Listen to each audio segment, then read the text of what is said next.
నిన్నటి రోజున జేసీ ప్రభాకర్ రెడ్డి భారతీయ జనతా పార్టీ పైన అదేవిధంగా మాధవి ఒక మహిళ పైన ఆయన మాట్లాడిన మాటలు ప్రవర్తన చాలా జుగుత్సాకరంగా ఉంది. అని ఏ ఫ్రస్ట్రేషన్లో మాట్లాడుతున్నాడో అర్థం కావట్లేదు. బీజేపీ ప్రభుత్వంలో ఆయన బస్సులు తగిలిపెట్టాయంట. ఈ రాష్ట్రంలో ఏ ప్రభుత్వం ఉంది అనే ఆలోచన లేదు.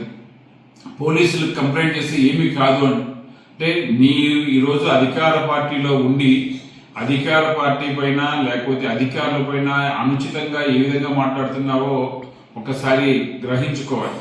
అదేవిధంగా బీజేపీ కార్యకర్తల పైన నీ యొక్క వాడరాని పదాలని వాడుతున్నావు. భారతీయ జనతా పార్టీ కార్యకర్తలు ట్రాన్స్జెండర్లకు కన్నా హీనం ఉన్నావు. భారతీయ జనతా పార్టీ కార్యకర్తలు ఒక్కడున్నా కూడా వీర శివాజీ మాదిరి బతుకుతారు. మీ మాదిరి అధికారం ఉన్నప్పుడు లేకపోతే అవసరం ఉన్నప్పుడు లేకపోతే పలాయనం చిత్తగించే వ్యవహారాలు భారతీయ జనతా పార్టీ కార్యకర్తలు ఎప్పుడూ చేయరు. గ్రహించుకోండి ప్రభాకర్ రెడ్డి గారు. మీరు వయసు పెద్దది, మీ వయసు తగిన ప్రవర్తన లేకపోతే మాట తీరు ఉంటే బాగుంటుందని ఆశిస్తున్న సమాజం. చాలా రోజులుగా మీరు ఎందుకో బ్యాలెన్స్ కోల్పోయి మాట్లాడుతున్నారు. అది మంచిది కాదు.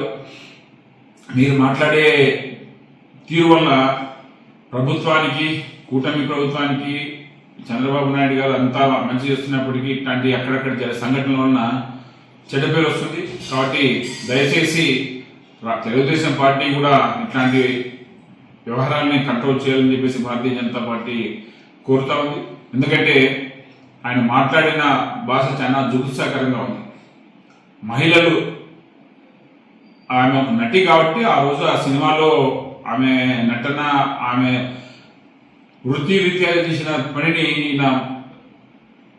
బహుశా సమాజం ఎక్కడ సిగ్గుపడే విధంగా మాట్లాడుతున్నాడు. ఒక ప్రజాప్రతినిధిగా ఇన్ని సంవత్సరాలు రాజకీయాల్లో ఉండి మరి అతను ఏ విధంగా బ్యాలెన్స్ కోల్పోతున్నాడో అర్థం కావట్లేదు. భారతీయ జనతా పార్టీ ఖండిస్తా ఉంది. భారతీయ జనతా పార్టీ ఏ బెదిరింపులకి భయపడదు.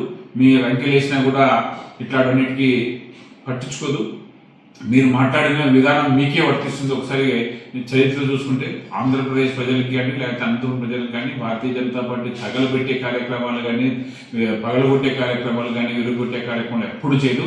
మీరు ఒకసారి చూసుకుంటే తెలుస్తుంది ఎవరు ఆ సాంప్రదాయాన్ని కొనసాగిస్తారు, ఎవరు దాన్ని ముందు పోతారు. కాబట్టి తక్షణం మీరు మాటలు ఉపసంహరించుకోండి.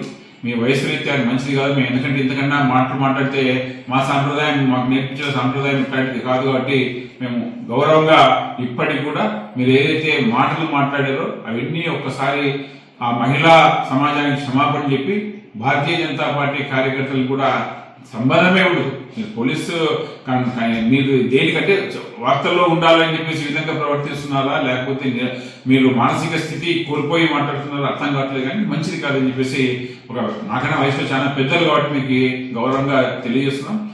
మీరు ఈ మాటలు ఏదైతే ఉందో అవన్నీ భారతీయ జనతా పార్టీ ప్రతి ఒక్క కార్యకర్త ఈ రాష్ట్రంలో ఎవరికి తలొంచుకోకుండా వీర శివాజీ, వీర సైనికులుగా పనిచేస్తారు. సమాజ హితం కోసం ఒక్కడున్నా కూడా ఎప్పుడు తల వచ్చేది కానీ వెనక్కి తగ్గేది కానీ జరగదని చెప్పి సందర్భంగా మీకు తెలియజేస్తున్నాం.